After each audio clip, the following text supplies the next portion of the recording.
Hello दोस्तों, NCERT class 7 के chapter 5 रेखा एवं कोण के बारे में आज हम पढ़ेंगे और उसे बेहतर तरीके से कॉन्सेप्ट वाइज समझने का कोशिश करेंगे। तो हम पहले ये देख ले कि रेखा एवं कोण क्या होते हैं। ठीक है, तो रेखा और कोण रेखा और कोण है, रेखा को हम अंग्रेजी में क्या बोलते हैं? रेखा को हम लोग अंग्रेजी में लाइन बोलते हैं और कोण को हम लोग इंग्लिश में एंगल बोलते हैं। ठीक है, तो रेखा और कोण अध्याय में हम लोग सबसे पहले चर्चा करेंगे बिंदु के बारे में। बिंदु क्या होता है? तो हम देखते हैं कि बिंदु जो वो है न जिसमें लंबाई हो न चौड़ाई हो न मोटाई हो, उसे क्या कहते हैं? बिंदु कहते हैं। जिसमें न लंबाई हो न चौड़ाई हो न मोटाई हो, उसे क्या कहते हैं? बिंदु कहते हैं। जैसे मान लीजिए आपको कोई पॉइंट दे रहा है, बिंदु दे रहा है, तो ये क्या है? न इसमें लेंथ है न चौड़ाई है, लंबाई है न चौड़ाई है न ऊंचाई है। तो ये जो पॉइंट वाइज रहते हैं ये क्या हो जाते हैं? ये बिंदु होते हैं। तो यहाँ देखिए ये सभी क्या है? ये सभी बिंदु हैं। ठीक है, अब रेखा किसे कहते हैं तो उसे जानते हैं। तो रेखा जो होता है कि बिंदुओं के मेल से, जैसे मान लीजिए कि यहाँ पे असंख्य बिंदु आपस में मिलकर किस चीज़ का निर्माण करते हैं? असंख्य बिंदु आपस में मिलकर रेखा का निर्माण करते हैं। ठीक है, तो ये हमारा क्या हो गया? रेखा हो गया। ठीक है, तो बिंदुओं से मिलकर बनी हुई लकीरें जो अनंत तक जाती है। अब यहाँ देखिए इसका डायरेक्शन क्या है? अनंत की ओर जा रही है। इसका मतलब होता है कि ये रेखा जो है कि अनंत की ओर जा रही है, और देखिए इस डायरेक्शन में अनंत की ओर जा रही है। तो ये दोनों दिशाओं में कहाँ जा रही है? अनंत तक जा रही है। अनंत का मतलब इन्फिनिटी तक, माने कोई सीमित नहीं है, असीमित है। ठीक है, तो यहाँ पर हम देखते हैं कि रेखाएं क्या है? अनंत तक जाती है। उसे क्या कहते हैं? तो उसे रेखा बोलते हैं। ठीक है, अब देखिए रेखा को हम लोग किस चिन्ह से द्वारा, तो ए बी, मान लीजिए ए बी रेखा है तो दोनों बगल एरो देकर, तीर का निशान देकर हम लोग रेखा को प्रदर्शित करते हैं या दर्शाते हैं। क्या करते हैं? दर्शाते हैं। ठीक है, अब हम किरण के बारे में देखते हैं। तो किरण जो है कि एक निश्चित या अनंत बिंदु से खींची गई अनंत की ओर जाने वाली, अब मान लीजिए कि एक निश्चित बिंदु हमने ए लिया, मान लीजिए कोई निश्चित बिंदु लिया, ए लिया, अब इससे अनंत की ओर जाने वाली रेखा, अब देखिए अनंत की ओर जाने वाली रेखा को हम लोग क्या कहते हैं? एरो देते हैं। क्यों? क्योंकि इसका कोई सीमित नहीं है, कहाँ तक जा रही है इसका कोई निश्चित नहीं है। तो क्या है? ये अनंत की ओर जा रही है, तो इसको क्या हम लोग बोलते हैं? इसी को हम लोग किरण बोलते हैं। ठीक है, तो क्या हमारा परिभाषा है कि एक निश्चित बिंदु से अनंत की ओर जाने वाली रेखा कहिए या लकीर कहिए, क्या कहलाती है? किरण कहलाती है। किरण को हम लोग अंग्रेजी में रे भी बोलते हैं। ठीक है, अब देखिए किरण को हम लोग प्रदर्शित कैसे करते हैं? तो ए बी एक साइड हम लोग फिक्स पॉइंट, ये निश्चित बिंदु हो गया। ठीक है, अब निश्चित बिंदु से हम लोग एरो दे देंगे तो हमारा क्या हो जाता है? ए बी क्या हो गया? यही हमारा क्या है? किरण है। ये क्या है? किरण है। ठीक है, अब हम आगे देखते हैं। अब देखिए रेखाखंड, रेखाखंड को अंग्रेजी में हम लोग लाइन सेगमेंट बोलते हैं। क्या बोलते हैं? Line segment. अब देखिए मान लीजिए कि दो निश्चित, इसका परिभाषा क्या है? दो निश्चित या अंत बिंदु से खींची गई रेखा को रेखाखंड कहलाती है। ठीक है, अब मान लीजिए कह रहा है कोई दो निश्चित बिंदु, तो मान लीजिए ये और ये क्या है? एक निश्चित बिंदु हो गई। क्या हो गई? निश्चित बिंदु हो गई। तो इस दोनों निश्चित बिंदु से हमने क्या किया? एक रेखा खींचा। ये रेखा क्या कहलाता है? यही रेखा रेखाखंड कहलाता है। क्या कहलाता है? यही रेखा क्या हो गया? रेखाखंड हो गया। अब देखिए रेखाखंड को हम लोग कैसे प्रेजेंट करते हैं? तो मान लीजिए ए बी हमने रेखा खींचा, तो यहाँ देखिए एक निश्चित बिंदु और एक निश्चित बिंदु, तो इस तरह से एरो दे देंगे तो हमारा क्या हो जाएगा? एरो नहीं, इसको कहिए बार दे देंगे तो यही क्या हो जाता है? रेखाखंड हो जाता है। क्या हो जाता है? यही रेखाखंड। तो हमारा रेखाखंड क्या हो जाएगा? ए बी हो जाएगा। तो रेखाखंड का हमने परिभाषा क्या सीखा? तो दो निश्चित या अंत बिंदु से खींची गई रेखा रेखाखंड कहलाती है। ठीक है, अब हम कोण के बारे में देखते हैं। अब देखिए कोण के बारे में क्या है? तो कोण को जब दो सरल रेखा, मान लीजिए जब दो सरल रेखा किसी बिंदु पर, जैसे एक ये सरल रेखा और ये सरल रेखा किसी बिंदु पर, मान लीजिए ये बिंदु क्या हो गया? ओ मान लेते हैं। ठीक है, तो किसी बिंदु पर मिलती है तो उससे बने झुकाव को, अब देखिए इसके इस साइड क्या बना? झुकाव बना। तो यही हमारा क्या कहलाता है? कोण कहलाता है। क्या कहलाता है? कोण कहलाता है। तो देखिए इसको फिर से देखिए कि जब दो सरल रेखाएं, मान लीजिए हमारा सरल रेखा एक हो गया ए बी और दूसरी सरल रेखा हो गया बी सी, तो जब दो सरल रेखाओं किसी बिंदु पर मिल रहा है, बिंदु बी पर मिल रहा है, तो उससे बने झुकाव को क्या कहते हैं? कोण कहते हैं, कोण कहते हैं। ठीक है, अब हम आगे देखते हैं और बेहतर तरीक़ों से समझते हैं। अब देखिए, मान लीजिए कि दो रेखा हमने ए बी एक रेखा लिया और एक सी डी रेखा लिया। अब दोनों रेखा क्या कर रही है? एक दूसरे को प्रतिच्छेद कर रही है। क्या कर रही है? A B Rekha C D को प्रतिच्छेद कर रही है। प्रतिच्छेद का मतलब होता है काटती है। ठीक है, क्या कर रही है? प्रतिच्छेद कर रही है।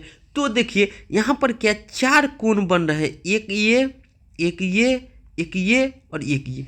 तो एक रेखा से कितने, एक दोनों जब एक दूसरे को काट रही है तो कितने कोण बन रहे हैं? चार कोण बन रहे हैं। अब देखिए, जिस बिंदु पर सभी मिलते हैं उसे क्या कहा जाता है? शीर्ष कहा जाता है। जिस बिंदु पर सभी मिलते हैं उसे शीर्ष कहा जाता है।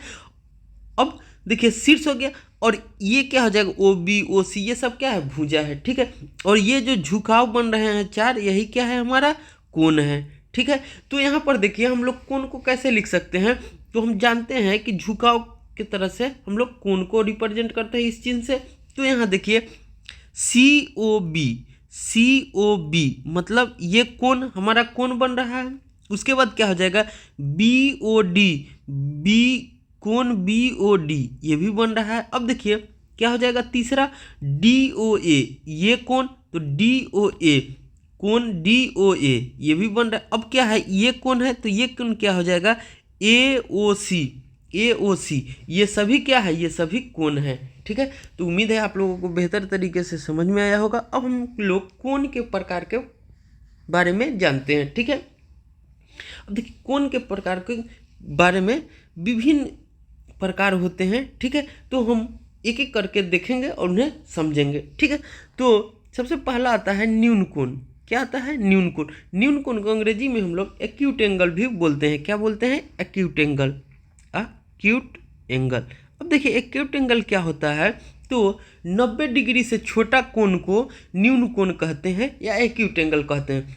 90 डिग्री से छोटा कोण को क्या बोलते हैं? न्यून कोण बोलते हैं। जैसे मान लीजिए आपको 89 हो गया, 69 हो गया, 74 हो गया, 45, 33, 55, 9 डिग्री इत्यादि क्या है?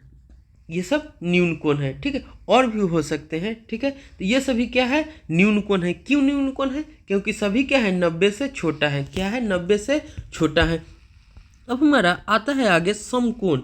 समकोण को हम लोग अंग्रेजी में राइट एंगल बोलते हैं। क्या बोलते हैं? राइट एंगल बोलते हैं। अब देखिए, तो 90 डिग्री के कोण को हम लोग समकोण बोलते हैं। जैसे मान लीजिए मैंने एक रेखा खींचा और एक रेखा खींचा, तो जब मान लीजिए ये रेखा जो है हमारा बी डी है और ये सी है, तो जब बी डी जो हो, बी डी क्या हो? सी बी लंब हो बी डी पर, सी बी लंब बी डी, सी बी लंब बी डी हो, तो हमारा क्या हो जाता है? ये 90 डिग्री। जब एक दूसरे पर परपेंडिकुलर हो, लंबवत हो, तो वहाँ कोण क्या बनता है? 90 डिग्री बनता है। तो इसी को हम लोग क्या बोलते हैं? समकोण बोलते हैं। तो समकोण का हमारा परिभाषा क्या हो जाता है? तो 90 डिग्री के कोण को समकोण कहते हैं। 90 डिग्री के कोण को क्या कहते हैं? समकोण कहते हैं। अब यहाँ हमारा ये समकोण है। ठीक है, क्यों? क्योंकि यहाँ कोण कितना बन रहा है? 90 डिग्री का बन रहा है। ठीक है, अब आगे देखते हैं। अब आगे होता है अधिक कोण। क्या? अधिक कोण। अधिक कोण को हम लोग ऑब्ट्यूज एंगल बोलते हैं। क्या बोलते हैं? Obtuse angle. ठीक है, तो 90 डिग्री से अधिक और 180 डिग्री से छोटा कोण को अधिक कोण कहते हैं। क्या?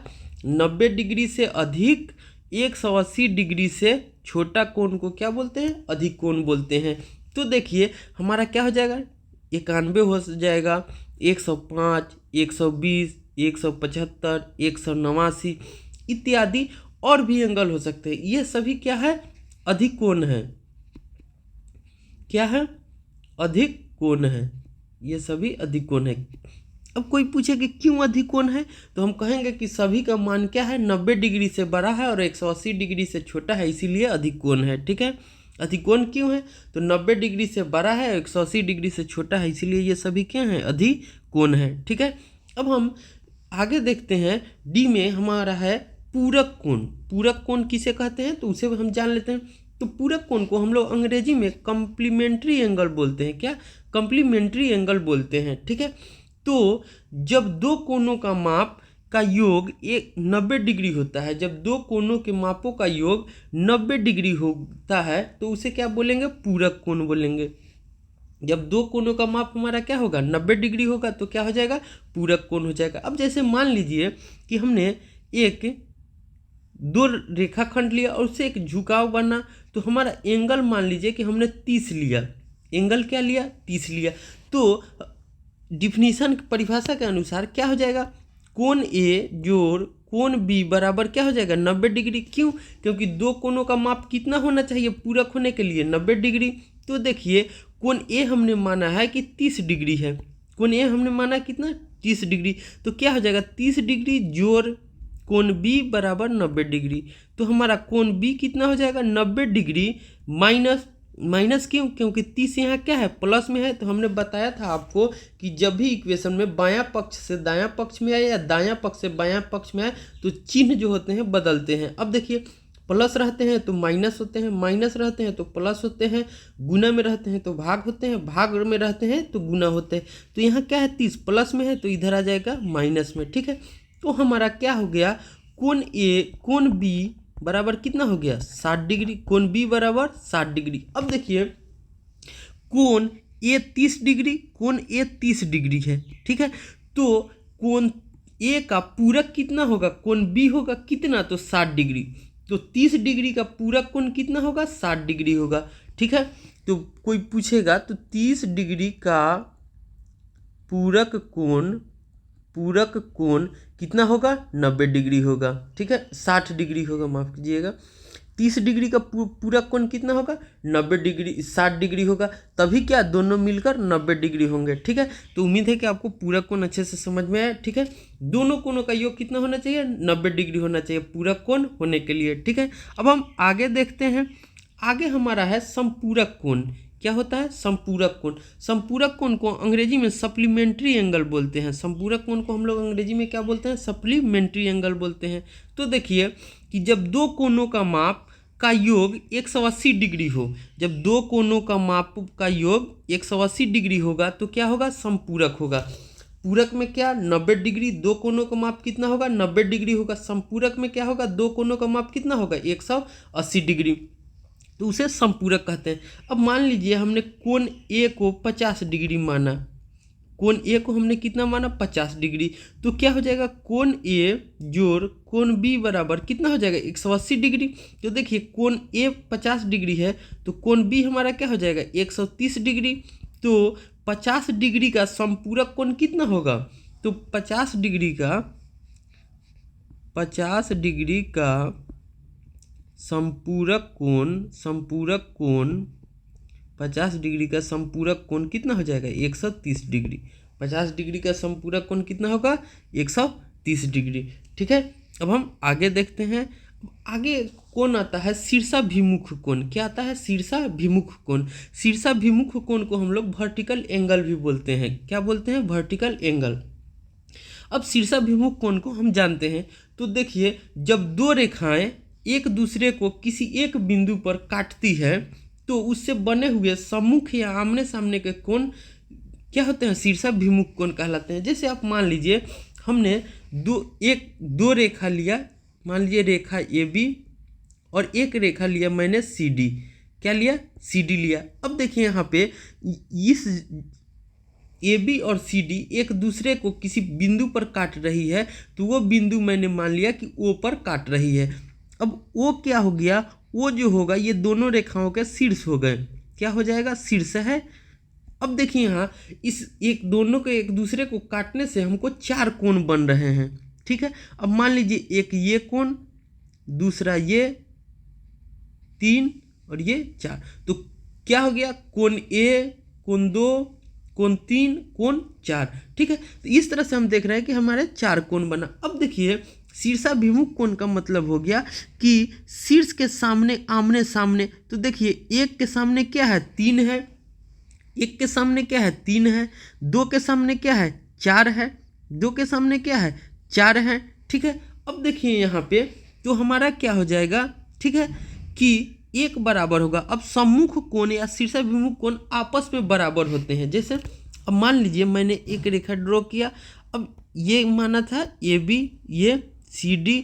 अब देखिए ये कोण मान लीजिए, ठीक है, 1, इसको मान लीजिए 2, ये 3 और ये 4। अब देखिए क्या हो जाएगा, कोण 1 बराबर होगा कोण 3 के, कोण 3 के, और कोण 2 बराबर होगा कोण 4 के, ठीक है।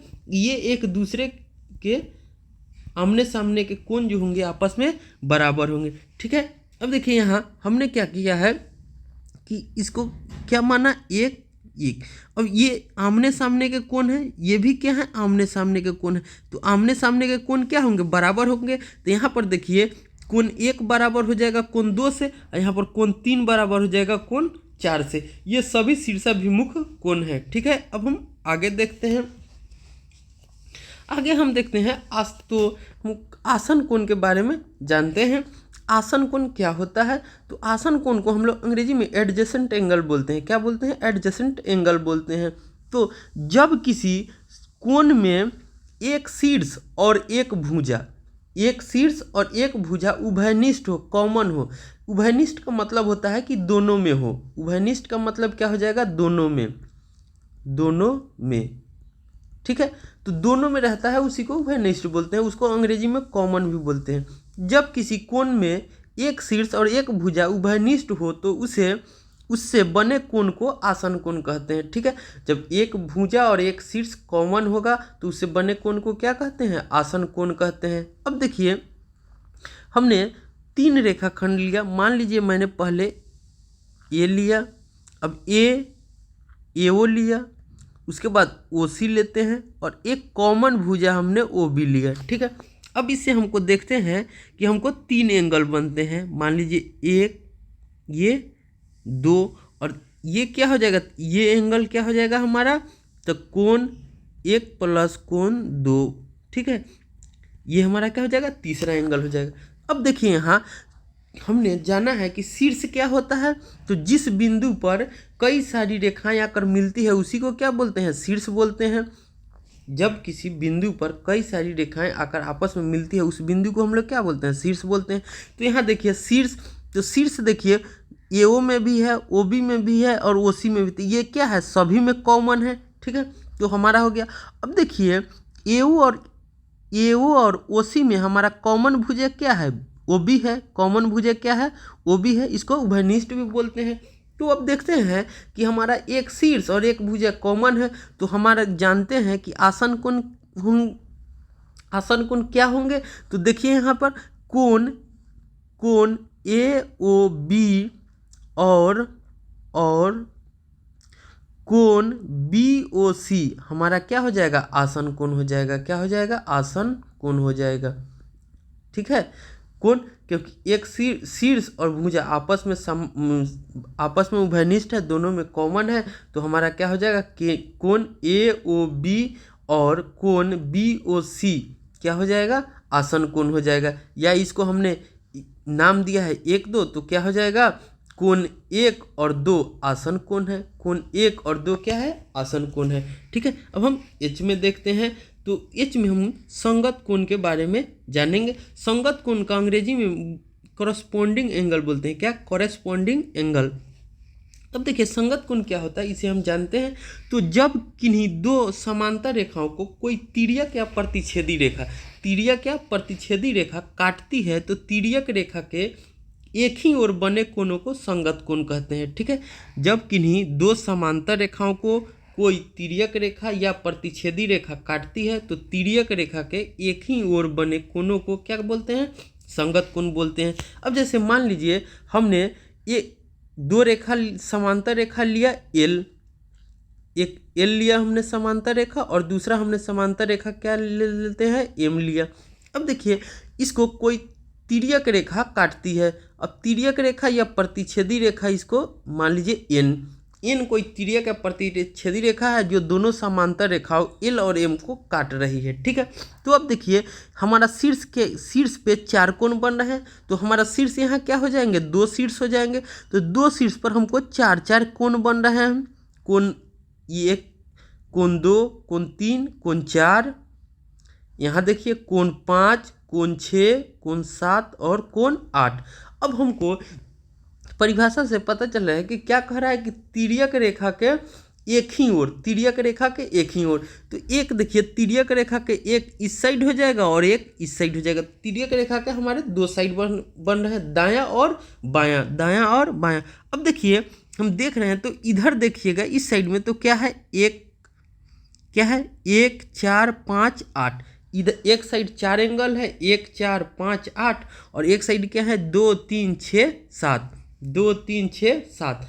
अब देखिए यहाँ पे एक कोण ए बराबर कोण 5। अब देखिए ये कोण बराबर होगा इसके, ठीक है। कोण 4 बराबर होगा कोण 8 के, कोण 2 बराबर होगा कोण 7 के, कोण 2 बराबर होगा कोण 6 के और कोण 3 बराबर होगा कोण 7 के, ठीक है। ये सभी क्या हैं, ये सभी संगत कोण है, ये सभी क्या हैं, संगत कोण है, ठीक है। संगत कोण आपस में क्या होते हैं, बराबर होते हैं। संगत कोण आपस में क्या होते हैं, बराबर होते हैं। संगत कोण आपस में बराबर होते हैं। अब हम एक और एग्जाम्पल लेकर उसे और बेहतर तरीके से समझते हैं।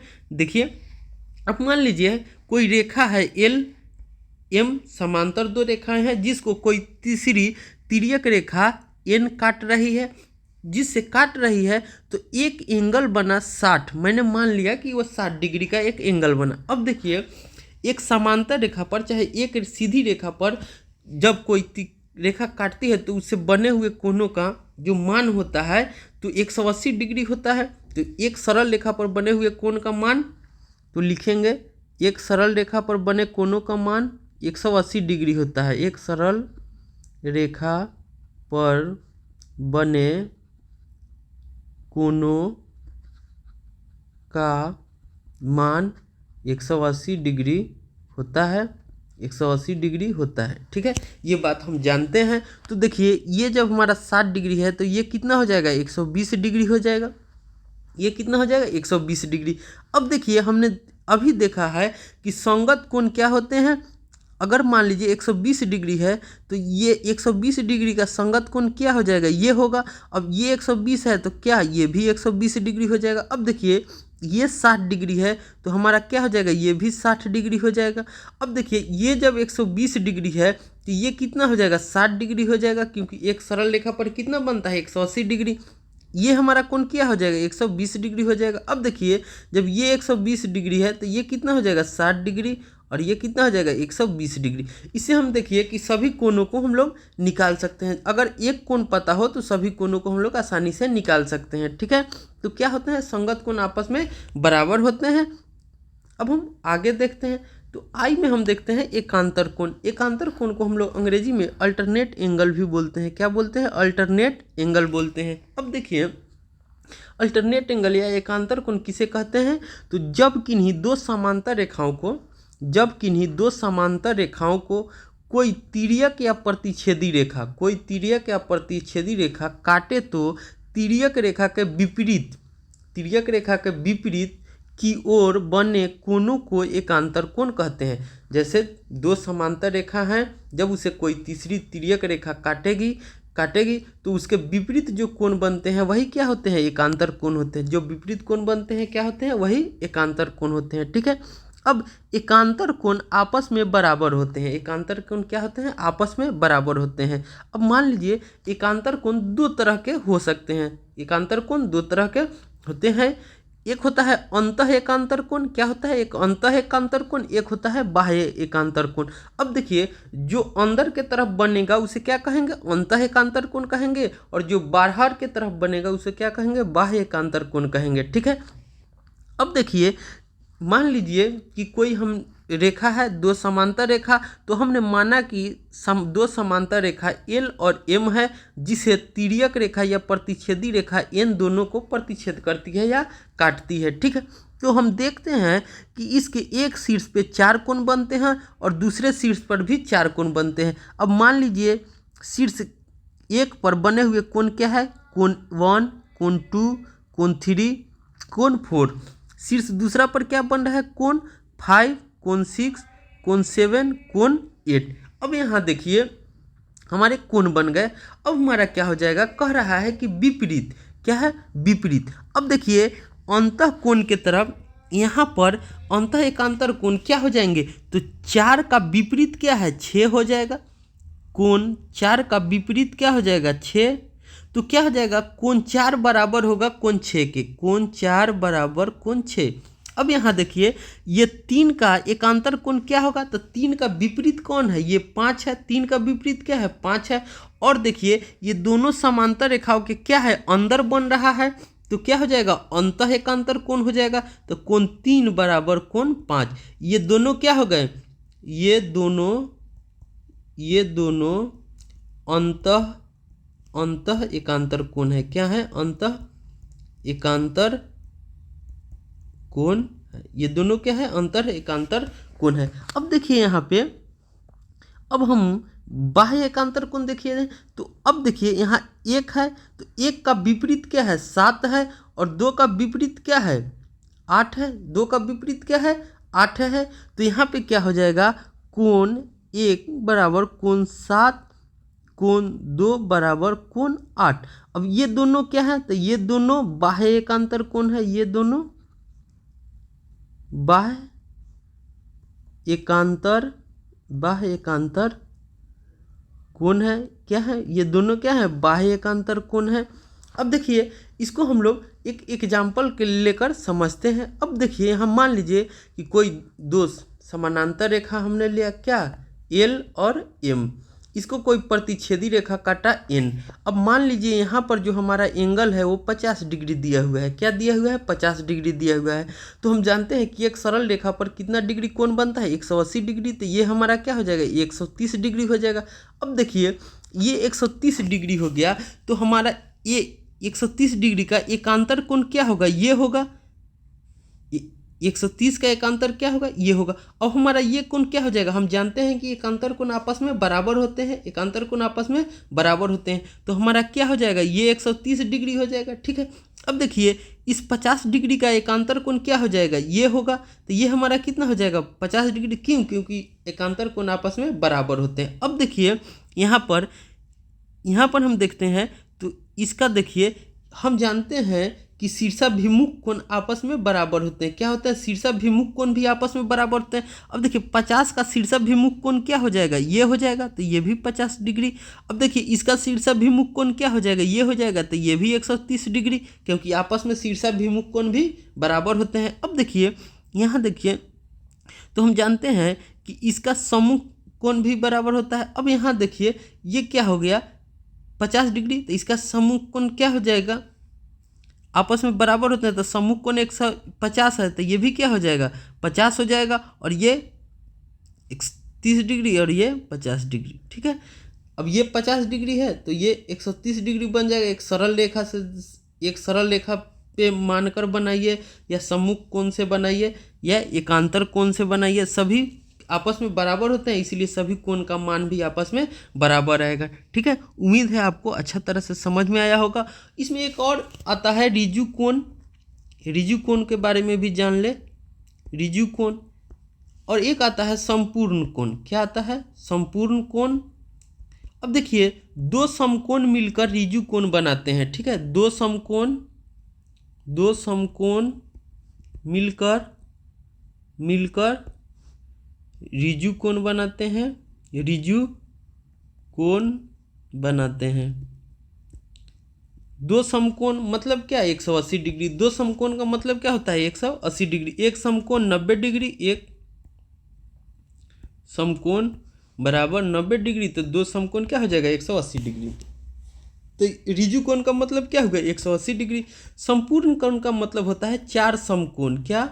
4 समकोण बराबर कितना हो जाएगा? 4 गुने 90। एक समकोण 90 डिग्री, तो हमारा क्या हो जाएगा? 360 डिग्री। तो क्या संपूर्ण कोण का मतलब क्या हो जाता है? तो वह कोण जिसका मान 360 डिग्री हो उसे संपूर्ण कोण कहते हैं। वह कोण जिसका मान 360 डिग्री हो उसे संपूर्ण कोण कहते हैं, और जिसका मान 180 डिग्री हो उसे क्या कहते हैं? रिजु कोण कहते हैं। ठीक है, उम्मीद है आप लोगों को बेहतर तरीके से समझ में आया होगा। मिलते हैं अगले वीडियो में, तब तक के लिए बाय।